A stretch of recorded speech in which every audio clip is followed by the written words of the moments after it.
Alright, welcome to longest consecutive sequence, NeetCode day 8, I believe. And today's problem is, given an array of integers nums, return the length of the longest consecutive sequence of elements that can be formed.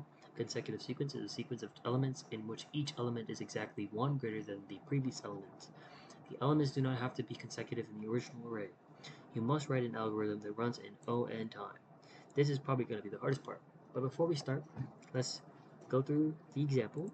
So the example is 2, 20, 4, 10, 3, 4, 5 in nums array, and the output is 4. It's 4 because the longest consecutive sequence in this array is 2, 3, 4, 5, and that is length 4. So that is our output. Okay, so that's basically the problem in a nutshell without having to rely solely on the description. So what can we do without looking at this O(n) time solution? Okay, so a regular way of solving this would be just to loop through the array and check if anything above that is within this array, and if it is, continuously increment that value and take the max of that. So for example, for 2, we want to check if 3 is in the array. Okay, it is. So we have length equals to 2 now because we have 2 is in the array, 3 is in the array. Now we check if 1 higher than 3 is in the array, and that's 4. So is 4 in the array? So yeah, so it would be length 2 turns into length 3. Then is 1 higher than 4 in the array? Yes, it's 5, and that would be length 3 turns into length 4. And is anything higher than 5 in there? Then no, it's not. So the highest would be length 4. So to write that code, you would want to first transfer this nums list into a set. So we can do set of nums equals set of nums, like that. And we can make max_len equal to 0. And we have to loop through the array like this. And here we want to initialize length equal to 0 and current equal to nums at I. So what we had to do, what we were saying to do, is first check if nums at I is within the array. So we can say if current is in set of nums, we want to first increment the length counter. So length will become plus equals 1, and we're going to increment the current counter as well. Then this is going to be a while loop because we're going through each current in the set of nums. So this is going to be an O(n) squared solution, right? Because we're doing this n times, we're doing this n times. So we then go out of the while loop and then we check the condition. If length is greater than max_len, then we update max_len to equal length. And then we return max_len. Okay, so this is the O(n) squared solution, and this works, right? And I'm sure it submits as well, right? So this works, right? So this would work, but we want to get to an O(n) solution, right? So there's a lot of repetition we do here. So if you look at this array, we can see that we're checking every single index in that array. So we're checking 2, we're checking 4, we're checking 3, we're checking 4, we're checking 5, and we're checking every single value in this array, right? So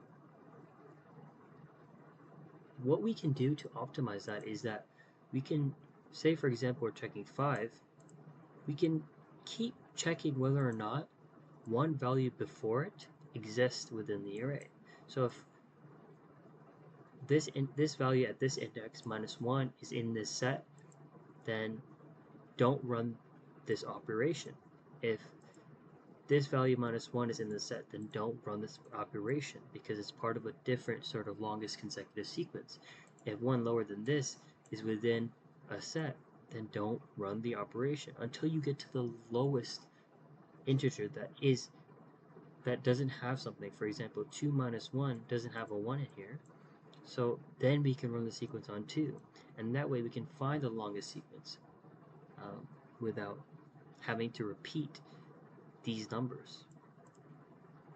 Right? So I hope you understand that. It's kind of odd, and it's a kind of clever way to look at it. But in a sense, if you start at 5, and 5 is already part of the longest sequence of 2, 3, 4, 5, there's no reason to look at anything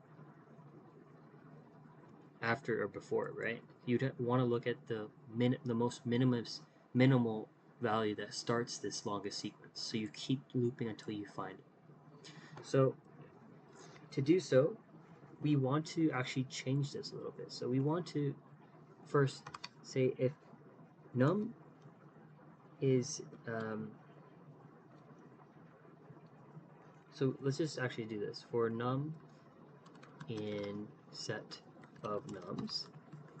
So for each, not that it changes anything, just if you want it, we want to get each non-duplicate value basically. If num minus 1 not in set of nums, so if this is not in the set of nums, then we can perform this operation, right? Because this way we know that it's the start of the longest sequence possible for all the other num values. But if there is something that exists that is num minus 1 that is in this set, we would just loop and keep doing it until we find one that isn't. So I think I have everything that works here.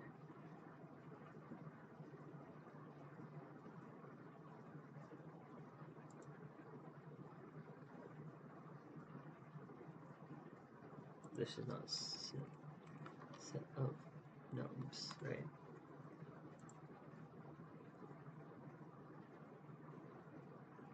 It's not num set I, it's num because it's the current value.